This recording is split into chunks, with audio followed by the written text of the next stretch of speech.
Okay, so things are about to get really messy because it's time to try and dissect all the spoilers of the Final Fantasy VII Remake. What's up gamers, Dreamcastguy here, and at this point I've finished the ending of this game a couple separate times. I've gone back to the beginning and tried to do the side quests, the achievements. I've tried to find every little hidden detail inside the Final Fantasy VII Remake to understand what it all means, because it seems like a lot of people, especially on the internet right now, the people who are beginning to finish this, are quite frankly confused. So I want to try and explain what specifically is going on. Now this is your last chance. If you don't want spoilers, if you don't want to see every piece of this dissected and completely exposed to your approval, maybe click off now. If you're just curious if the game is good, I did an 18-minute review talking about the writing, the cutscenes, and of course the great combat. So if you want to watch that, it's on the channel, it's right over there. But now we're going to be diving deep into what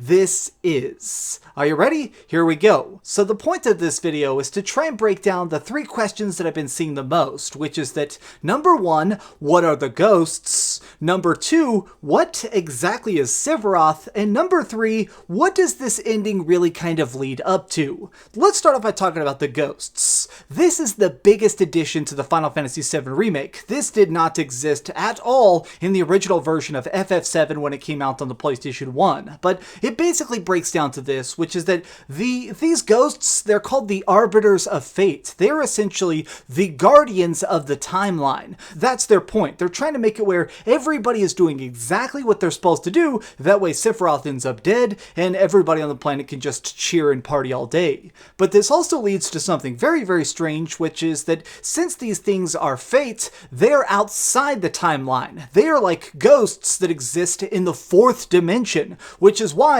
they know who is supposed to be alive, who's supposed to be dead, and they also know things that won't happen. This is by far the thing that blew my mind the most in the entire game. The original FF7 still exists in this universe, and they confirm that because during the ending, when you go into the Fate dimension and you're actually battling the god of timelines, this huge tentacle monster for some reason, he gives you a series of visions. And these little clips, they're not foretelling the future, they're showing the past. They're showing things that have already taken place in the original Final Fantasy VII. They're foretelling what they are now calling the Dark Timeline. They're basically saying that this time they need to try and stop Sephiroth even faster, or he's going to call in this giant planet-sized thing again called Meteor and destroy our world. It's crazy, but the Final Fantasy VII Remake isn't really a remake. This is a sidequel. It's a chance for them to go back and do this entire plotline again,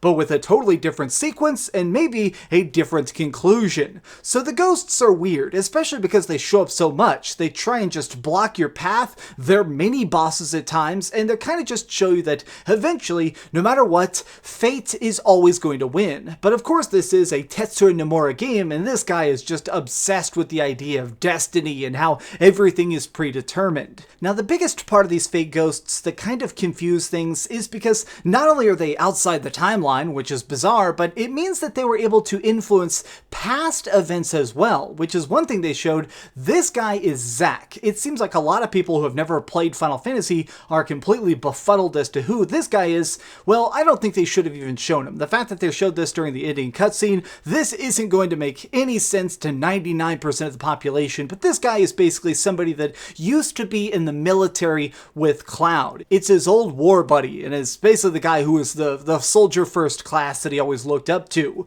Well, for some reason, we see Zack in this battle surviving the fight that originally killed him in the previous game, which was called Crisis Core. So it means that not only is Zack alive, but he can see the Arbiters of Fate as well. So we can only assume that the Arbiters of Fate, not only are they trying to make sure that everything is going as flawlessly as possible, they're making it where people are alive that in the original game games were dead. This is going to be completely different. Everything in the sequels to the Final Fantasy VII Remake are going to in a completely different direction. Now, let's try and talk about Sephiroth, because I know some people seem to be very, very lost as to what he is. At the beginning of the game, you're seeing Sephiroth, but he's almost just a vision. You just see him pop up during cutscenes, and he's floating around, completely invisible to everybody but Cloud. Well, here's the thing. Sephiroth is a strange entity. He is definitely dead, but he's also alive. And the way he's doing this is because at times you'll notice where other people are appearing as Sephiroth. These people called the clones. Now, each of these people has a number upon them. This is going to be talked about in the second game for sure, the second Final Fantasy VII Remake. But in the original game, this was a huge plot point, is that Sephiroth was such the ultimate super soldier, they tried to replicate their success. After they made Sephiroth in a lab, they wanted to try and make more of them, so they started just trying to make direct clones, getting his cells and cells from this tank and putting them together to see what the creations would be. Another key point that you need to realize is that Sephiroth, he's not a human and he's not an ancient. He's definitely something separate. Right now, those are the only things that are really talked about in the Final Fantasy VII Remake, but there's a separate group that you need to realize, which is Jenova. So this huge tank, you see it, it's confusing, it makes you wonder what it is. This is a space alien. Yes, I'm serious. This is a shape-shifting space alien who killed all of the ancients long, long ago. Well, this is actually the original lineage of Sephiroth. They created Sephiroth by taking cells from this literal world-consuming monster and putting them in a baby, and it became Sephiroth as he grew up. Now, the thing you need to realize is that because Sephiroth has this magic DNA in his bloodstream, he is very, very transcendent. He can't just be stabbed, he can't just be killed, and so because of it, Sephiroth also exists in everybody who also carries this same mutated DNA. All the Sephiroth clones are a little bit of Sephiroth, and this brings me to Cloud. Cloud also has a little bit of that Sephiroth DNA, which means that whenever we're walking around, when Cloud is seeing those visions, only he can see them until they get to that lab. So for that whole beginning part of the game, all of that is Cloud. It's just Cloud having hallucinations of Sephiroth. But as soon as you get to the lab, do you notice that once the lab explosion happens and the Jenova body goes missing, you follow this cool trail of glowing nuclear alien blood. After that, everybody else can see Sephiroth. And the reason for that is because at this point, Sephiroth finally has a body. He has the real genetic makeup and physical presence to walk around and stab people like the president of Shinra. And because of this, it makes it where Sephiroth is a real person now. He can go around, he can use magic, he can do things like influence the timeline because he's so strong that even fate can't stop him.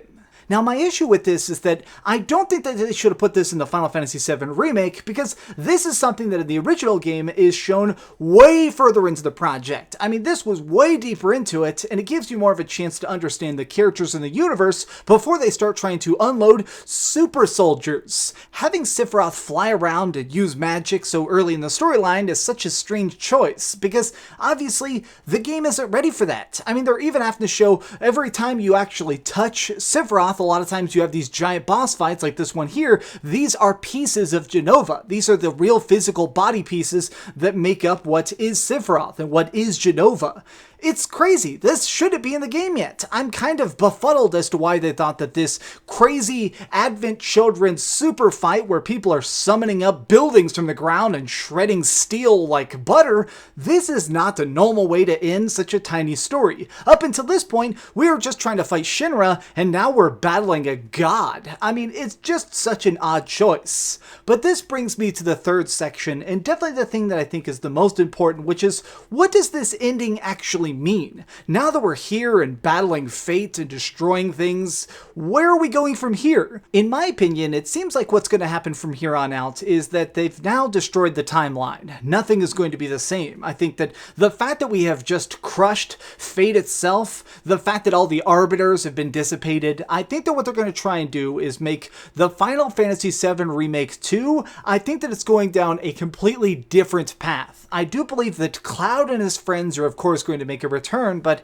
other than that, I think that the rules are out the window. I think that since we now see Sephiroth as this world-destroying dark angel, the entire game is just going to be about hunting him down. It's going to be straight up. Honestly, they may go straight to the final northern crater, which was the final spot of the original game. I think that they're going to try and just make this maybe one more game or two more games. A lot of people are speculating that it might be a trilogy or 5 games. I think that the Final Fantasy VII Remake is going to wrap up faster than we originally expected. Mostly because Cloud and his friends are now so strong. At the end of the game, you are able to stop him. You're able to just battle outside the conventional theories of strength and wisdom. I think that now for the sequels, all bets are off. This is going to be like starting a Final Fantasy game at the very end. Whenever the sequel comes out, we're already going to have so many weapons, summons, magic. We're going to have so much stuff in our arsenal that there's no way that it's going to be typical monsters. At this point, I feel like the sequel of this game is going to be called probably just Final Fantasy VII Dark Future. It's going to be about trying to stop the events of the original game, and maybe it'll even do some crazy stuff like bring in Zack as a playable character. Or maybe Sephiroth may even turn good. I mean, at this point, all bets are off. Who knows where we're going from here? But I guess I don't really like it. I feel like this ending is just so different. It's trying so hard to be crazy. It does feel like Kingdom Hearts or a really bad, low-budget anime. The original Final Fantasy VII, the way it managed to become so successful is because it told a simple story about fate, trust, and redemption. It became a story about one guy figuring out himself and saving the world. Now, I guess we're going to have to worry about intergalactic, multi-dimensional ghosts teaming up with an evil alien. I mean, this is all just becoming a little bit too eccentric, but we'll see where it goes from here. Thanks so much for watching this, gamers. If you enjoyed this video, please give it a thumbs up, share with your friends, and subscribe if you haven't already. But do me the biggest favor of all and keep dreaming. Oh my gosh, I really don't think this was the right choice, but I mean, I'm still going to buy the second game, so whatever. Thanks so much for watching that video. If you want to see something else, you can always click this link to see what I put up last, or, subscribe and see what's coming up next. Also, I promise that whatever I do, it'll try not to suck.